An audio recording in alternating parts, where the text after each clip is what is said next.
Assalamualaikum warahmatullahi wabarakatuh. Kami dari kelompok 2 akan mempresentasikan materi yang berjudul Demokrasi dan Hak Asasi Manusia di Indonesia. Sebelumnya perkenalkan nama anggota kelompok kami. Yang pertama ada Hendy Fitria, yang kedua ada Mila Aulia Putri, yang ketiga ada Siskia Khalifah, yang keempat ada Anita Anjarwati. Berikut ini video presentasi kami, silahkan menyaksikan.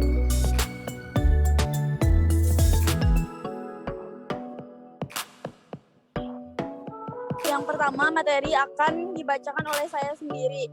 HAM dan demokrasi memiliki hubungan yang sangat erat. HAM tidak mungkin eksis di suatu negara yang bersifat totaliter atau tidak demokratis.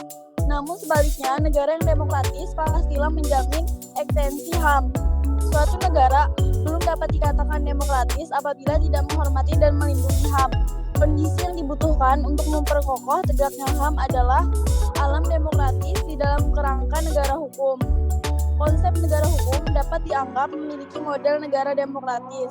Implementasi dari negara yang demokratis diaktualisasikan melalui sistem pemerintahan yang berdasarkan atas perwakilan, yang merupakan refleksi dari demokrasi tidak langsung. Menurut Julius Paul dan Abdishe, suatu negara hukum haruslah memenuhi beberapa unsur penting. Salah satunya unsur tersebut antara lain yaitu adanya jaminan atas HAM. Dengan demikian, untuk disebut sebagai negara hukum harus terdapat perlindungan dan penghormatan terhadap HAM. Untuk materi selanjutnya akan dibacakan oleh Saudari Mila Aulia Putri. Negara demokrasi dan hak asasi manusia dalam sebuah negara hukum sesungguhnya yang memerintahkan adalah hukum, bukan manusia. Hukum dimaknai sebagai kesatuan hierarki tatanan norma hukum yang berpuncak pada konstitusi. Supremasi konstitusi tersebut merupakan konsekuensi dari konsep negara hukum, sekaligus merupakan pelaksanaan demokrasi karena konstitusi adalah wujud perjanjian sosial tertinggi. Negara dalam merealisasikan hak asasi warga negaranya sebagaimana yang diatur dalam peraturan perundang-undang, karena jika negara ataupun masyarakat yang ada yang melanggar hak asasi, maka ada sesuatu kekuatan yang nantinya dapat digunakan sebagai alat untuk menuntut terhadap pelanggaran hak asasi tersebut, yaitu sanksi yang tegas yang ada dalam peraturan perundang-undang yang telah disepakati bersama. Baik, selanjutnya akan dilanjutkan oleh saya sendiri. Dalam pembukaan maupun batang tubuh Undang-Undang Dasar 1945, secara tegas menyebutkan dengan prinsip demokrasi dan pengakuan serta perlindungan hak asasi manusia merupakan bukti bahwa negara Indonesia menganut prinsip negara hukum.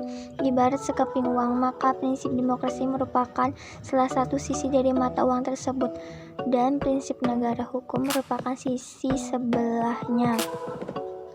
Keduanya memiliki hubungan yang saling bergantung karena demokrasi tidak akan terlaksana tanpa negara hukum, dan negara hukum tidak akan tegak tanpa adanya demokrasi. Begitu juga adanya pengakuan dan perlindungan atas hak asasi manusia atau hak asasi warga negara oleh pembukaan dan batang tubuh Undang-Undang Dasar 1945 merupakan bahwa negara Indonesia menganut negara hukum dan demokratis, sebab secara sosiolegal dan sosiokultural adanya konstitusi itu merupakan konsekuensi dari penerimaan prinsip negara hukum dan demokrasi. Selanjutnya akan dilanjutkan oleh Anita Anjarwati.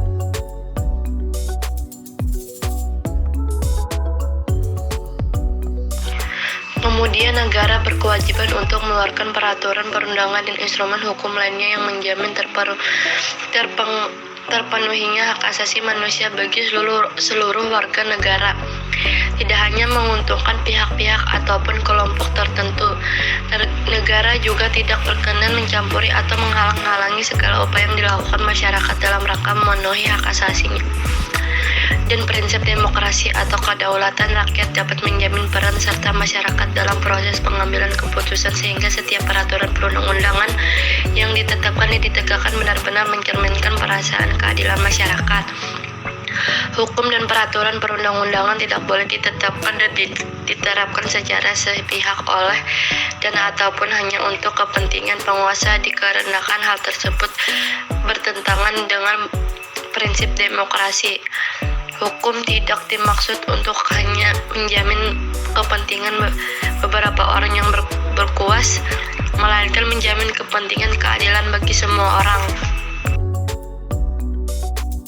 Kesimpulan presentasi dan diskusi kami pada hari ini kami rangkum dalam sebuah poster yang berjudul Demokrasi dan Hak Asasi Manusia, yang dimana berisikan keseimbangan dan keadilan dalam bernegara selalu berkaitan dengan tegaknya demokrasi dan pengakuan hak asasi kepada setiap warga negara, khususnya di Indonesia. HAM dan demokrasi memiliki hubungan yang sangat erat. HAM tidak mungkin eksis di suatu negara yang bersifat totaliter atau tidak demokratis. Namun sebaliknya, negara yang demokratis pastilah menjamin eksistensi HAM. Contohnya saja di negara Indonesia, dapat dikatakan demokratis karena menghormati dan melindungi HAM. Kondisi yang dibutuhkan untuk memperkokoh tegaknya HAM adalah dengan demokratis di dalam kerangka negara hukum di Indonesia. Hubungan yang terjalin antara demokratis dan hak asasi manusia di Indonesia secara sederhana dapat dijelaskan bahwa hak asasi manusia akan terwujud dan dijamin oleh negara yang demokratis. Dan demikian sebaliknya, demokrasi akan terwujud apabila negara mampu menjamin tegaknya hak asasi manusia di Indonesia. Berikut contoh demokrasi dengan hak asasi manusia di Indonesia. Yang pertama adalah pelaksanaan pemilu untuk memilih pemimpin. Yang kedua, meminimalisir kasus hukum mati kecuali memang sudah melakukan pelanggaran yang sangat berat. Yang ketiga, merealisasikan apa yang telah menjadi saran rakyat. Berikut inilah kesimpulan hasil presentasi kami pada hari ini. Kami akhiri, dan jika ada salah kata mohon maaf. Wassalamualaikum warahmatullahi wabarakatuh.